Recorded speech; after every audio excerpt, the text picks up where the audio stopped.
The Golden Sun, a Broken Realm story. As his Hearthguard piled into the Shrine of Grimnir and took up defensive positions, Rune-Son Tornjog of the Stalkar Large turned to his Runemaster and asked the question, "How long?" How long until we die? Because undoubtedly they were all going to die. His siblings might still be spitting defiant oaths, but Tornjong had seen the stomach-churning ruin of flesh that the invaders had left in the Lodge's clan halls.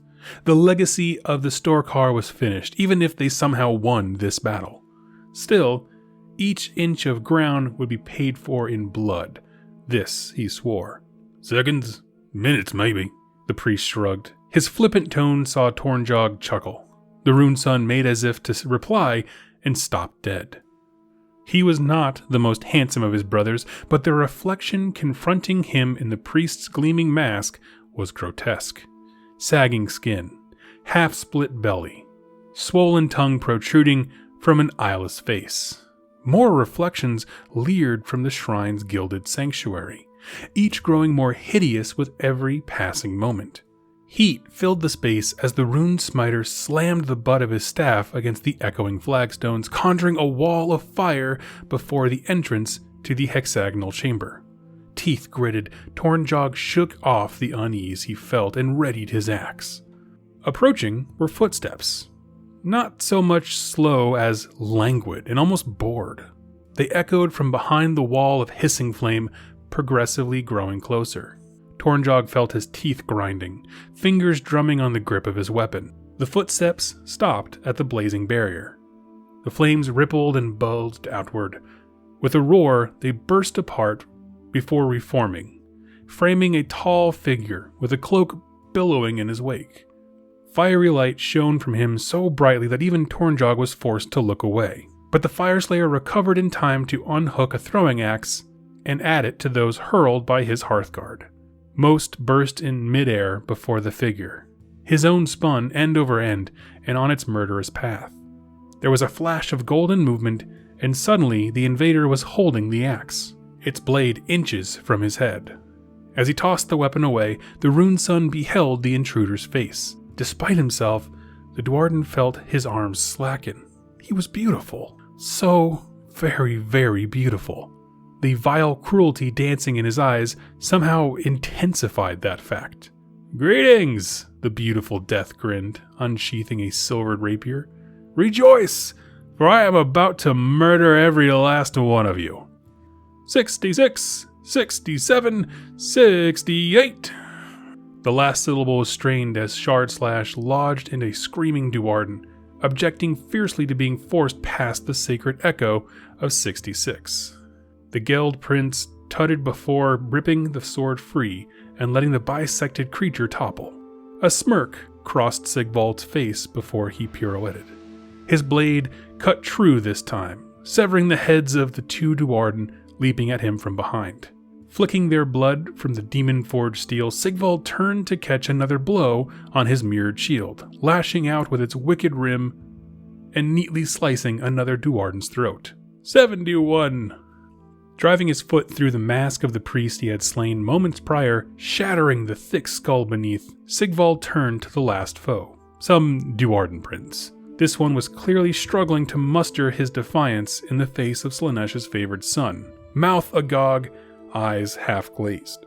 Sigvald couldn't blame him. The Geld Prince drew himself up and flicked his golden hair, letting the guttering wall of fire cast him into silhouette. Give the creature a sight to remember before he dies. Suddenly, the Dwarden appeared to steel himself. Flames spat from his axe as he struck, almost singeing Sigvald's immaculate flesh. The Geld Prince's arm lanced forward, the tip of Shardslash punching through the Dwarden's chest. The warrior went rigid as blood jetted from his mouth, eyes still alight with defiance as Sigvald hefted his impaled form. With a chuckle, the Geld Prince flicked the tip of his blade upwards, allowing the Dwarden to slip right down the metal of the hilt. Being so close to the creature's musty breath was odious, but the chance for a final cutting remark was just too enticing to pass up. As Sigvald opened his mouth to deliver just that, the Dwarden froze again, his eyes bulging. Curling his lips in shock, the Magnificent then gave a snarl of disgust as his victim burst open, spraying him with blood and intestines. Hurling the corpse away with a flick of shard slash, Sigvald turned wild-eyed to the sound of the fire dying behind him. A vast shape loomed through the gloom of the Duarden tunnels, obscured by clouds of thick incense. The snake-shaped head of a palanquin all but scraped the passage's roof as it was dragged forward, surrounded by screeching warriors who fell upon the butchered Duarden to devour their flesh. Sigvald cared less than nothing for them. His focus was on the palanquin, the bloated, oiled figure at its heart, to be precise. "So," Sigvald called out, arms splaying in magnanimous fashion, "at last, you're coming to offer a tribute?" Glutos Orskolian, the Lord of Gluttony, offered nothing more than a snort. Leaning further back into his opulent divan, the sorcerer took a bite from a severed arm and returned to an apparent deep conversation with the head of his stave. In this place, a bald priestess stepped to the edge of the palanquin, pinched features drawn in a smile. The great Glutos Orsolian, he who is Grand Gourmand, already knew of your joining us in this endeavor. "Joining you? Hardly," Sigvald interrupted, one perfect eyebrow arcing. "You're the ones who have come to find me, after all." A twitch pulled at the priestess's features, but her smile did not abate. "Where is your decadent host, Geld Prince?" "I grew bored with them," Sigvald sighed, waving a hand, "and I have no time for those who cannot keep up. 72. At her frown, the Magnificent smirked, gesturing to the corpses piled around him. 72 of these little menaces I've exterminated. You were keeping count, my dear Orskolian." So that's the game we're playing," came a rich, baritone voice, before the woman could respond. Instantly the Hedonites surrounding the palanquin abased themselves, faces pressed to the floor. Hopes for Glutos to physically stand might have been too much, but the Lord of Gluttony managed to lean forward on his piled satin cushions, hand resting on a meaty thigh. Even such lackadaisical motions sent every jowl and fold of glistening, rolling flesh. Orskolian gave an indulgent smirk. "A trite barb, noble prince. And, if I may say so, somewhat desperate," Glutos chuckled. Snapping his fingers, a stunted little wretch waddled from round the back of the palanquin, offering up a plate upon which sat a fresh-looking brain. Glutos wasted no time in taking a bite, nodding as cerebral fluid cascaded down his chins. "Those of our master's children who revel with me whisper of your unhappy fate, stuck in a lump of glass for millennia. I appreciate that you have plenty of catching up to do, compared to we more established, shall we say, individuals, but baiting me is beneath you." Sigvald was going to kill this presumptive wretch. That much the Geld Prince had already decided within seconds of laying eyes on him. The only question was when, and each word that spilled over the corpulent champion's lips brought that time closer and closer. Yet, with the eyes of Glutos' host on him, he could not allow himself to lose his temper. Standards had to be maintained. "As I said, 72. An impressive count, to be sure," Glutos nodded, shuddering with a grunt of delight as he wolfed down the last of the brain and flicked his fat fingers. "But consider this. I may have personally laid 66 souls upon the Dark Prince's feasting table this day. A more auspicious total by far, I'm sure you will agree. Or did that slip your mind also while you were waiting to be rescued?" Shard Slash twitched, its edge catching the low torchlight with menacing intent. In response, the Lord of Gluttony chortled and made some gesture with his staff. Sigvald's murderous smirk froze as he felt his guts begin to churn, straining against his sculpted form. As his own dark blessings warred with the rival champion's sorcery, he let out a wary chuckle, eyes narrowing. Now, Glutos. Let's not do anything we regret, Any reply was forestalled as the effigies of the Duarden warrior god lining the chamber suddenly exploded, showering both Sigvald and the lumpen beast that pulled Glutos' palanquin with gilded shrapnel. Blinking in surprise, Sigvald watched as the golden fragments skittered towards one another, coalescing into a singular mass. That thrashing immensity took on a sinuous shape, a two-headed serpent. One visage was sleek and refined, the other angular mass of shining horns and fangs. As the latter head moved to tear the dwarven corpses, mangling them in more twisted forms, the former cast its lidless gaze about the chamber, focusing on the two champions. Geld Prince, Lord of Gluttony, enough. Your squabbles avail the Dark Prince not. Make for the Howling Lands, where the glimmering spear mirrors past and future. There, the banquet will be laid out. Its cryptic message delivered, the entity gave a screech as it descended from within and burst apart. This time, Sigvald was prepared, raised a shield to deflect the sharp fragments. As he lowered the great burnished disc, there was silence. Even the rapturous mewling of Glutos' disciples had mercifully ceased. Clicking his tongue, Sigvald glanced up at his opposite number.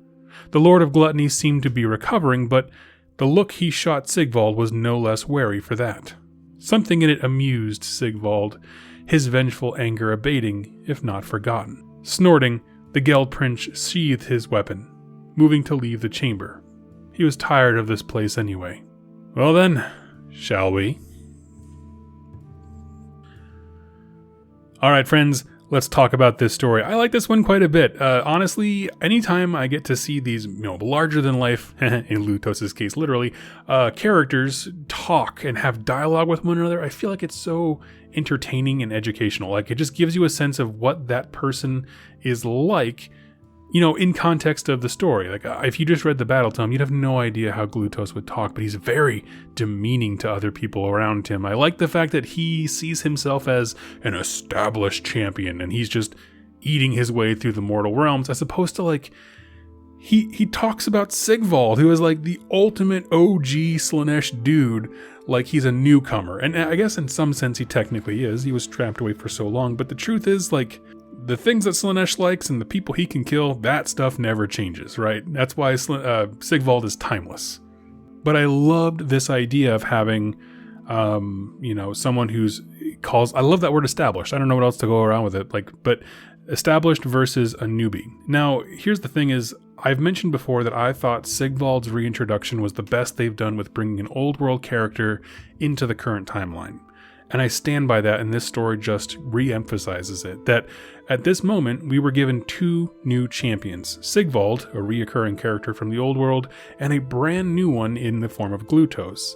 And discussions like that really highlight the differences, right?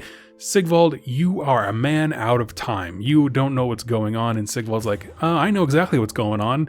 Slaanesh stuff still applies, so I'm pretty good at that. I'm just going to keep doing that. And I love that tension between the two of them. Obviously, Sigvald has what we're going to call a quite impressive resume by Slaanesh standards, and Glutos is over on the opposite side, being like, yeah, but you haven't done anything in so long, right? I've been out here actively working recently, and all of your accolades are remembered by people who have long since been dead. Nobody cares. And I thought that was rad. I love the fact that it opened up with a Fire Slayer, whole fort being massacred, but they were never part of the story. The whole story was really about Sigvald and Glutos chatting. As far as the serpent there at the end, inviting them to the great feast, the great banquet, I should say, that's been a reoccurring promise that there's going to be some great feast or banquet that the Dark Prince is going to host. And my assumption is that's going to be when, the protean form, that the new Slaanesh is reborn in some fashion, which I think would be entirely rad. So I'd love to learn more about that. I don't know. I just love the way that they're playing around what it is without going into too much detail. And it's always been this fun little reoccurring thing that they can talk about. I guess it's in some way kind of like how some groups will talk about this idea of the promised land, right? That things are where they are right now, but there's this glorious thing in our future that we have to work towards and look forward to. And that is their version of that. And it's so evil and maniacal because that banquet's going to be just nasty. It's Slaanesh. It's going to be nasty. But at the same time, it gives all the characters some motivation and direction and reasons to work together when they don't want to and all these kinds of things. So I thought it was absolutely fantastic. I loved seeing the magic start to stir in Sigvald, that he's not immune to Glutos's magics that his stomach started to churn and descend. But at the same time, it's like, boy, you don't know who you're messing with, right? Sigvald's a baller. So, I don't know. I love it. I'd love to see this fight in the tabletop. If nothing else, it would be super fun. Actually, that's a good point. So I guess I'm not really sure about the rules of both of them, but I would love to hear your thoughts. Sigvald versus Glutos. Battle of the Bulges. One's more of a codpiece. The other one's bulgy in his midsection. Who wins? Right. That's the fight in a squared circle that we need to see. So anyway, friends, thank you so much for listening. I want to hear your thoughts on this. Do you like the depiction of Sigvald and Glutos through the dialogue in this? I would love to hear your thoughts in the comments down below. So thank you so much for watching and listening, and I'll catch you next time. Happy wargaming.